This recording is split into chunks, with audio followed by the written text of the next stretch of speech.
It's like the build-up's there with the song. That's the thing. It builds you up, and then it just stops. But that's okay.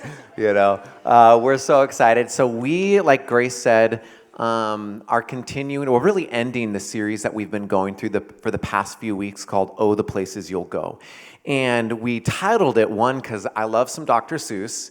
And two, the reality is that no matter where you're at right now in life, you're going to be going somewhere. Being a human, like, we are people who move. And like, life is filled with different seasons. Whether you're working right now, or you're in school, or you're in an internship, or wherever you're at, summer's going to come. Even if you're staying here in Madison for the summer, there's going to be transition. People will be coming and moving to Madison. Friends might be leaving. Or maybe you're graduating and you're like, I'm totally going to a new state. Or I'm going to be here, but everything's going to be different.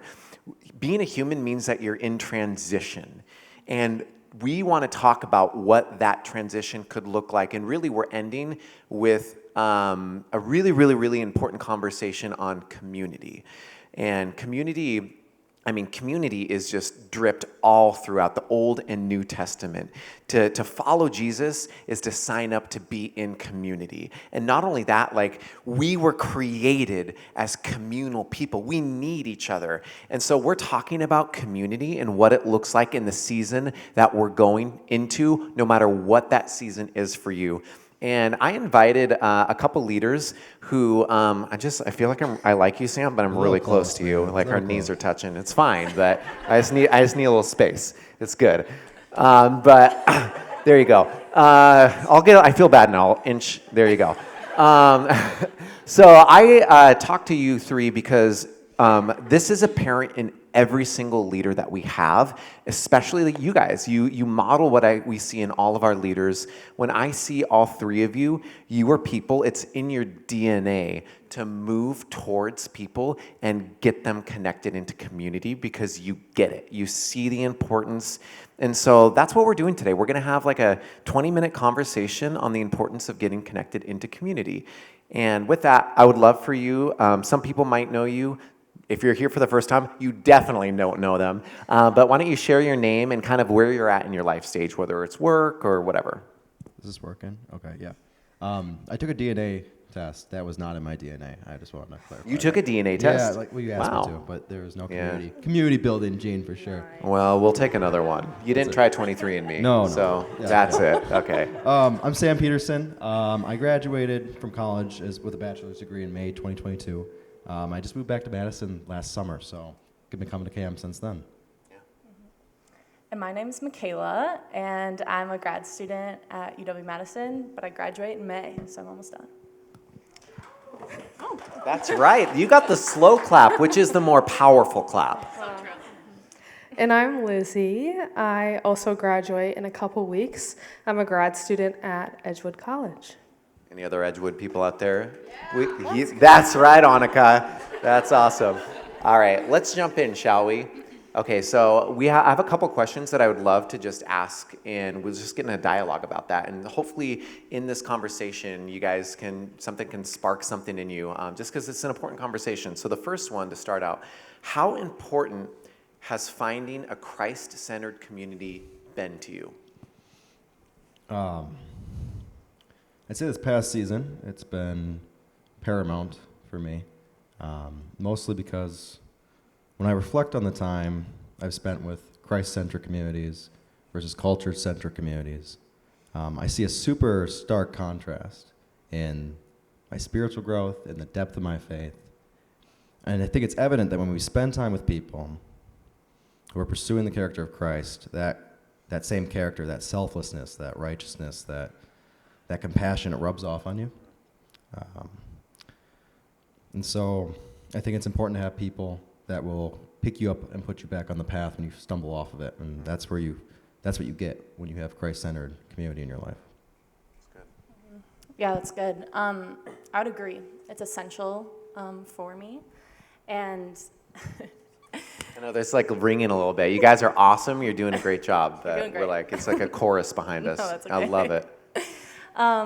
But yeah, I think like how I know it's essential for me is I've experienced seasons in my life where I haven't had that Christ-centered community. And knowing what it's like, it's different.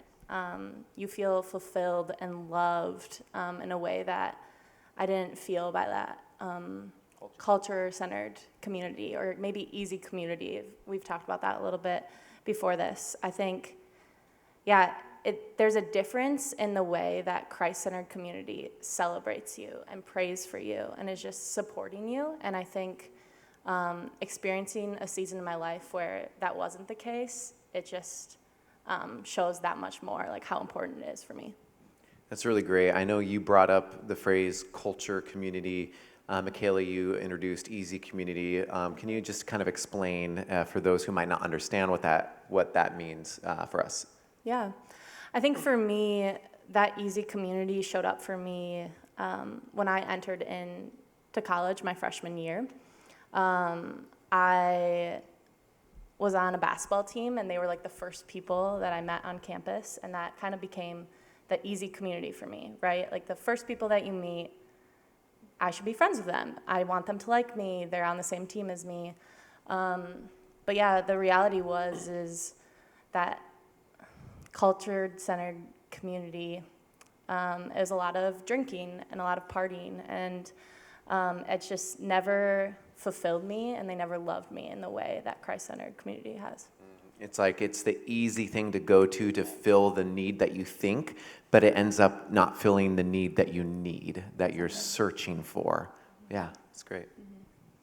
Yeah, for me, I feel like it's crucial. Like, there is a reason why we are not made to do this life alone. Like, there's so much truth in that because, yeah, when we aren't in it, we experience that loneliness. We experience that void that Christ-centered community can fill. For me, when I first moved to Madison, I was searching for community, and I felt like I was in a good spot with the Lord, but I was struggling to find it, and it was evident in like how I was doing in my well-being and my mental health. Like my depression kind of tanked during that time, and not saying it should be completely relied on community, but once I found it, it was a complete flip of the switch to see, yeah, we aren't meant to do this life alone. We're meant to do it with people who can love us and support us through it all. That's great. Thanks, y'all. Here's kind of like the level up question in that, because you kind of touched on this in the first question. So can you share a season or time in your life where good community has significantly impacted you? Yeah, I can take that one first. I kind of mentioned this already, but I think in my darkest season and my hardest season, good community impacted me the most. Yeah, so, whoa. Just a little bit to share about that. I came into my freshman year and felt very lonely. I moved away from all my family and friends, as we all do usually. But I was very lonely and didn't have that Christ-centered community. And my mental health and anxiety was pretty high at that time, and I just felt like I didn't have a purpose. You know, I was really struggling. And when I sought out Christ-centered community, I went to a worship event, and I met some girls there that I still talk to frequently, but they showed me what it's like to be loved and known by Christ. And I think in that dark season, I was able to be impacted so significantly by good community. Yeah, kind of on a similar note, there was a time when I was transitioning to move here for grad school. I used to go to school in La Crosse, and I sometimes struggle with transitions. I'm not sure if any of y'all can relate to that. Like transitions home for summer, transitions to a new place, whatever that was, that transition was hard for me. And this one was particularly hard for me because in La Crosse, I had a really good community, and it was the community I was in for 4 years, and they knew me, and they knew how to support me, they knew how to love me. And so leaving that was difficult. Moving to a city where I didn't know a single person was difficult for me. And so that community in that season, even though I was leaving, they still like chased after me and poured into me and just helped me navigate that transition. And even after I moved, they still were supporting me and loving me well and praying for me. And I think that is just so special. And they just kind of like helped me keep my eyes on the goal of finding that community, feeling supported in the place that I'm in. And so, yeah, I think that community there and the way they supported me as I even left them was really important to me. I think that's just such a testament right there, like to good community. Like, this is what good community is going to do for you. Follow you all the way from across and make sure you're okay. Like compared to your easy community, which I think we all have a lot of easy community in our lives. That probably wouldn't do that for us. I'm sure we could all speak to that. But piggybacking off of both of you guys, yeah, good community comes through for you in the hardest moments of life. And so for me, that was during a season of personal loss and struggle. My father just passed away from cancer, and it was who is going to be there for you.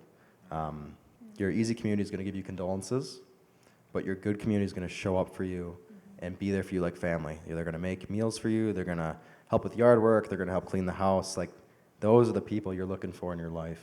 Those are the people you want to invest in terms of good community. And they get to demonstrate, how much they love you, just like family would love you. So I'd keep an eye out for those people.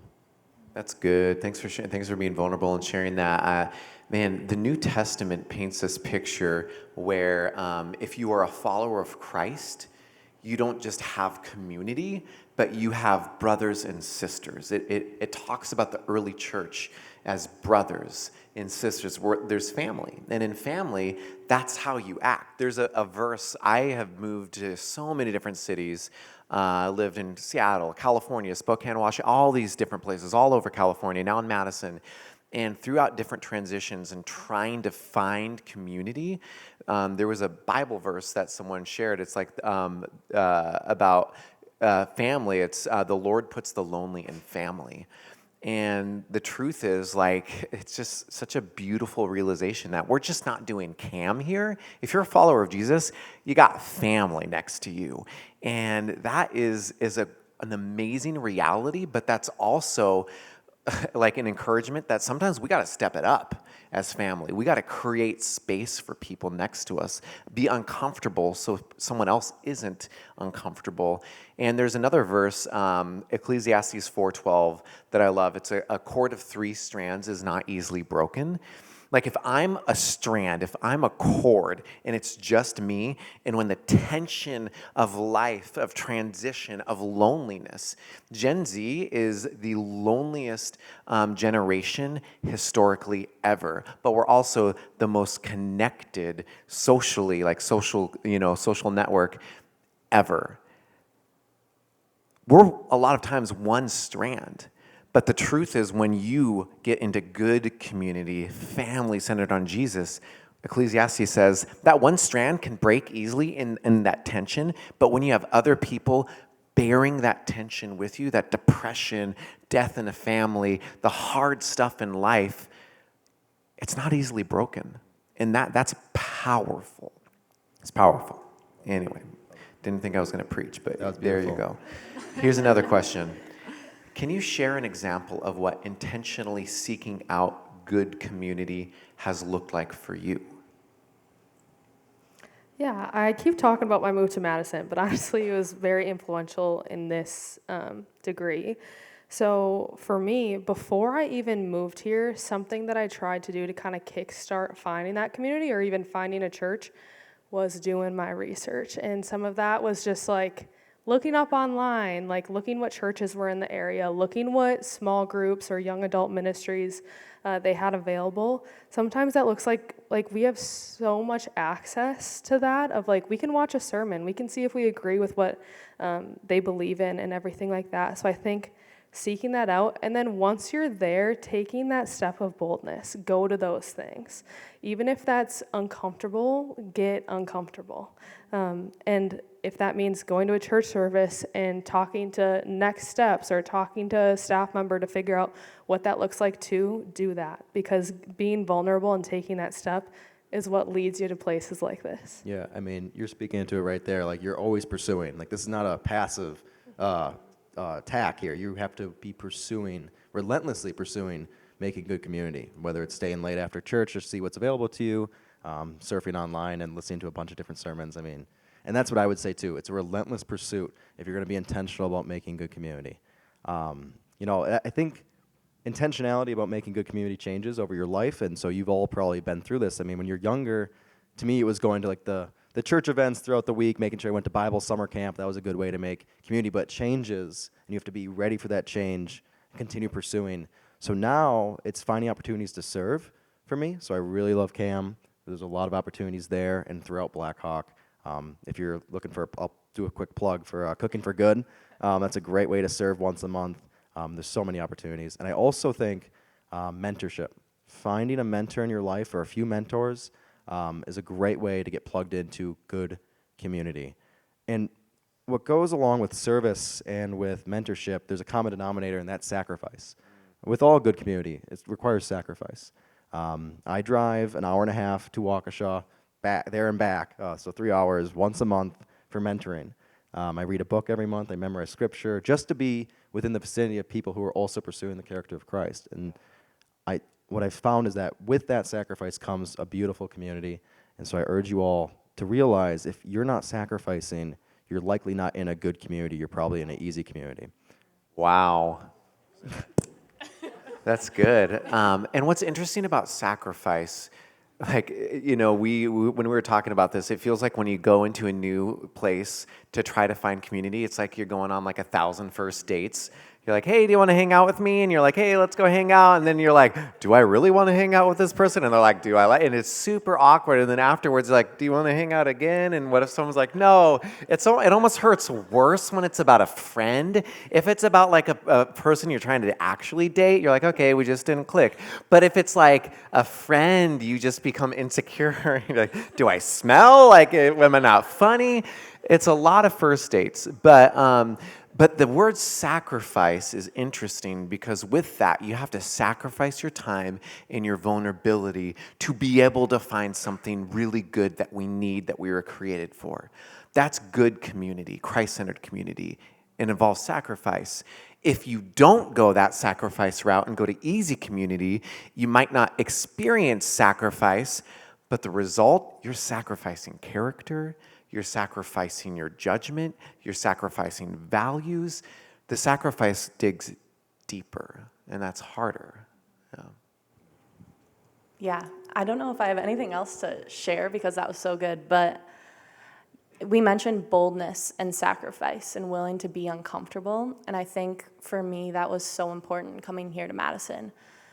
Being willing to sacrifice all the homework that I have due to come to CAM on a Tuesday night and to join a community group and to go to fall retreat and passion and things like that. It takes sacrifice. Like, we are busy students and grad students and working individuals, and a lot of times it's sacrificing your time and really making the time to be intentional and build that community. Michael mentioned the whole dating thing, but really, like, it's true.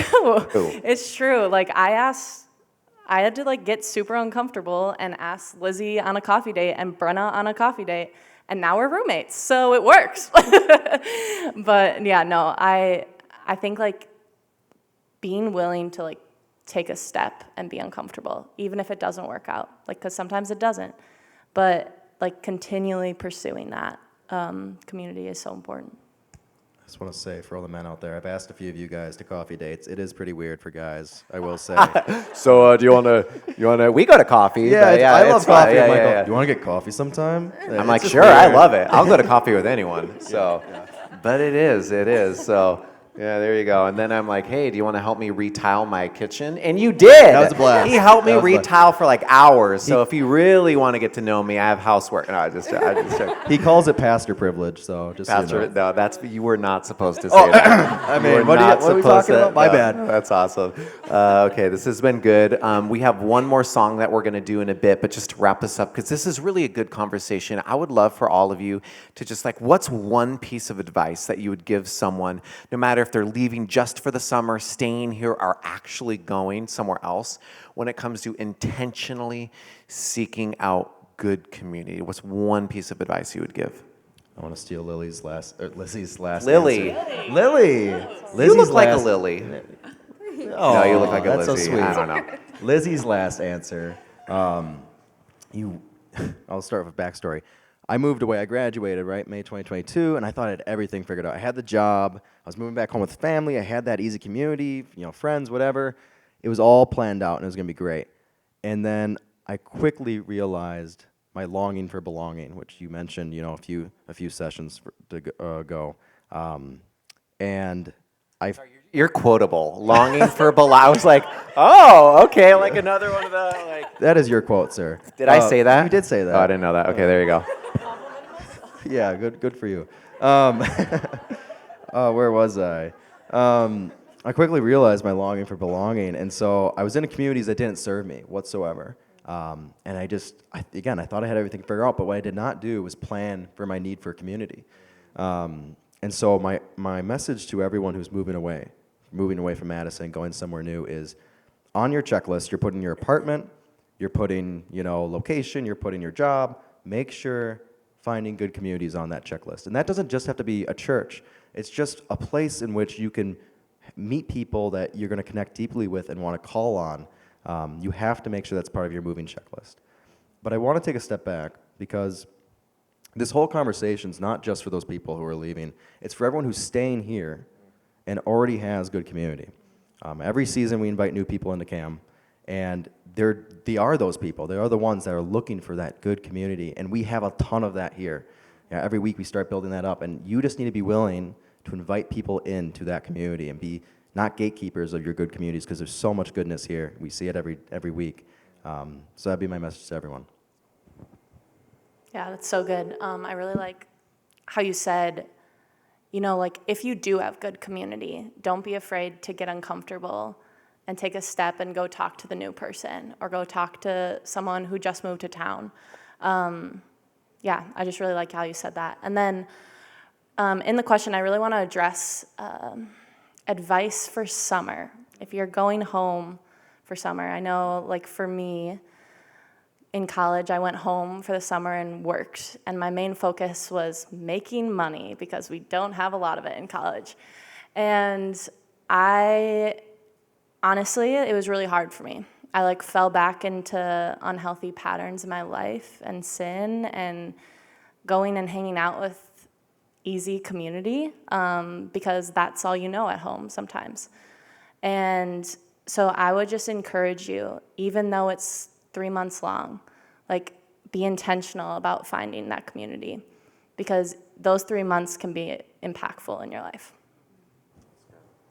Yeah, I feel like I have something very similar that Michaela just said to say.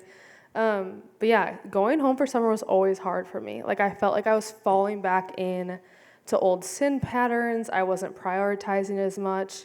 And so yeah, a tip I would give that I've kind of already touched on too is do your research, go to a church, see what it's all about. Again, even if it's just for the 3 months, that's 3 months that if you're not doing that, it could be filled with loneliness. And even if you are going to your hometown and you don't feel like you have great community there, even if you know one Christian, reach out to them. Again, take that step of boldness, ask them to coffee, because you don't know what the rest of your summer with that person could look like. Just keep moving towards community and being vulnerable in that. So great. And I think the last thing that I would say is that you're never alone because Christ is with you. You have the most intimate and intentional community even when you're physically by yourself. So take all this is such good advice, but and with that, know that Jesus, if you've made the decision to follow him, he's on the inside of you. And he loves you regardless of what you've done, regardless if you're going back to the sin pattern, regardless. He's like, that's okay, get up, I'm here, I love you, I'm with you. That's the main thing that Jesus and Yahweh in the Old Testament, I'm with you, Emmanuel, I'm with you. He's with you. And how great is when God is with us and we get together. That's a powerful, good community. So no matter where you're at, the places you'll go, find community and know that Jesus is with you and he's actually going before you. So this is so good. Great conversation. It's a great way to end CAM for the spring. So can you join me in thanking these three leaders for just sharing some wisdom today? So good. So good. All right. We got one more song to go, but could you pray with me? So Jesus, we just thank you, God. We thank you that you are always with us.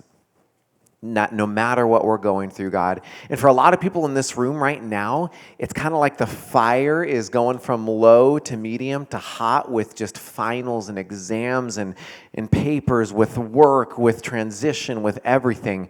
Things are going to get stressful and hard, Jesus. And community might not be the number one thing that's on people's mind. But first, I just pray that you just be with everyone as they're going through whatever huge final and seasons and papers. Help them know that their worth is not in how good they do, but their worth is in what you have done for them. So know that they are seen and loved no matter what the outcome is. But then after that, Jesus, this season that people are going to be entering into, I pray that you just show us what community looks like. That if we may slip and trip, God, that's fine, because you are like a father that picks us back up, like a toddler who's learning how to walk, and you're saying, that's okay. That's okay. I love you. Keep walking. Find that one person. Be intentional. And God, I thank you that with all of that, the Bible says that you will never leave us, and you will never forsake us, that you are going before us. And God, in this next song, this last song, I pray that we can come to an honest place with you where we can just lay our hearts down before you with whatever we're carrying in here, God. That we can be vulnerable and honest with you. That we can sing and pray to an audience of one. That we know that you're with us and that you're good. We love you, Jesus. It's in your name that we pray. Amen.